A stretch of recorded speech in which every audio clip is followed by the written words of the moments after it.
Be acknowledging and allowing the TSC director to say hi to the community. Business.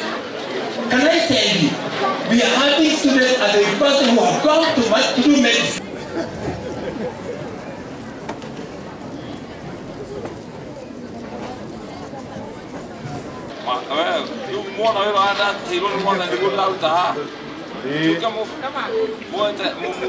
Makofi tafadhali.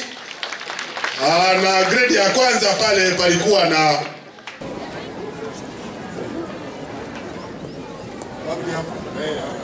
liaise with your class teacher. Let me close by mentioning that as much as kwa hivyo apewe kitu pale na mheshimiwa iposa ngojea grade ya pili ya grade 2 we have Jane Ngoiri. Jane Ngoiri lazima awe hapa karibu. Asante sana makofi.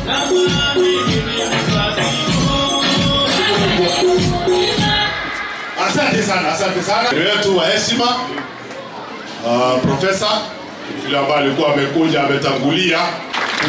Thank you very much. Our chief guest is here many, and we also have a group that has activities here and so many others that are coming. I want us to give a clap to use your team. When your team is called, step forward so that the teacher in charge will. Good afternoon. I am teacher Machare Rosemary, grade 2. Teacher Dorcas, grade 2 East. Forward your team from the ECD. God is good. Sarah Murata, PP1 List. Good afternoon. I want to thank you, Chairman, because with your board, you have already given us our board 15. Let me also thank the government through the ICT ministry, because today is a time we spent the night here waiting for them because a certain bus broke down. Let me. Kibiasara, PP1 North. Chawashohe, PP2 East. Thank you very much.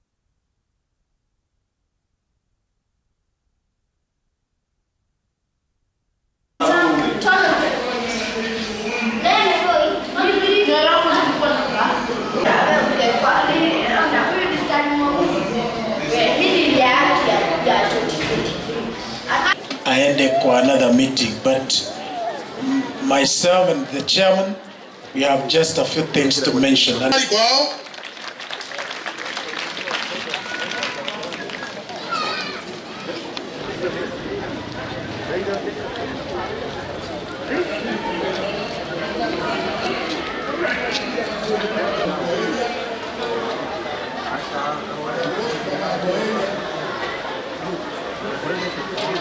That the way to decongest some of the schools that we have, like the ones that have been doing very well, like Limuru Town and Model in Limuru, is to make the other schools better by improving the facilities they have, because we know that the teachers are the same, but when it comes to choices, most parents will always want to take their kids to some school that has got better facilities. So what we are doing in every ward, we are making sure that we have also model schools.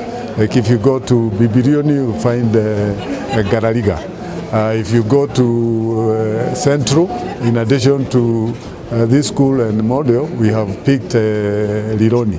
And we are moving on like that in the rest of the wards that we have, to make sure that also our parents reduce the cost of education by making sure that our kids go to the nearest school near their homes. It is very sad that you find that the kids have to wake up very early in the morning so that they are taken to distant schools. It is stress both to the parent and to the pupils themselves.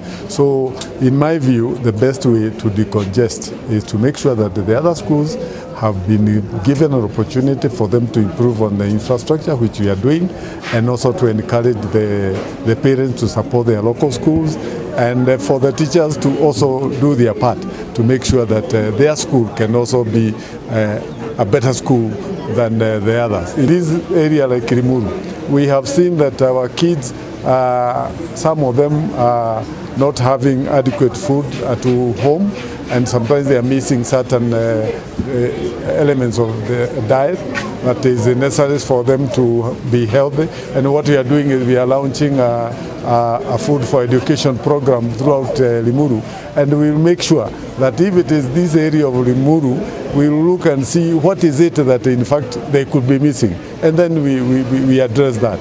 But it is important for us to understand that in fact we cannot be teaching our kids and expect them to perform well when they are hungry. My name is Bishop David Makime, the head teacher of this great school, Limuru Town Comprehensive School.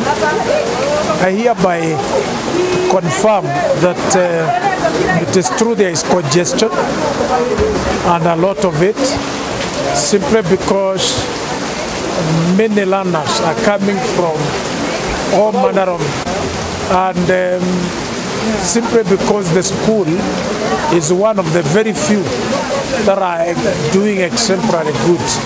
So the congestion is there. Like now, we are talking of a very small school as far as the compound is concerned, and we have 1,824 learners.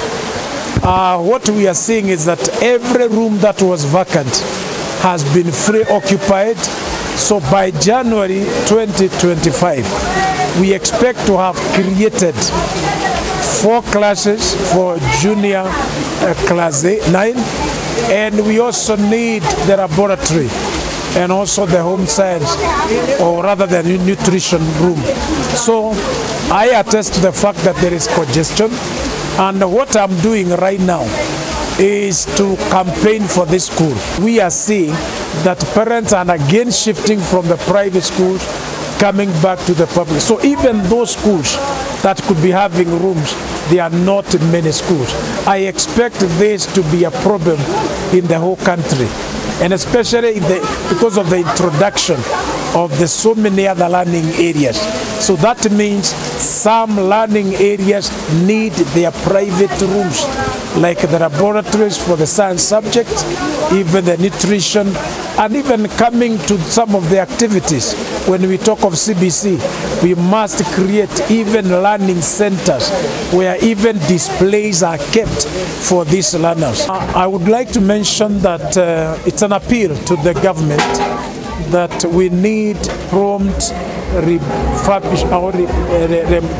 releasing of the funds, the money that the government has apportioned for every learner. And we are also not talking about the capitation to be on time. We are still pushing as head teachers that they increase the amount. It has been a promise for too long. We need that capitation to move up. And once they do that and do it punctually, and for example, when the learners are at home over the holidays, we should have this money in the account so that the head teacher and the board are able also to factor that capitation in their planning for the coming term.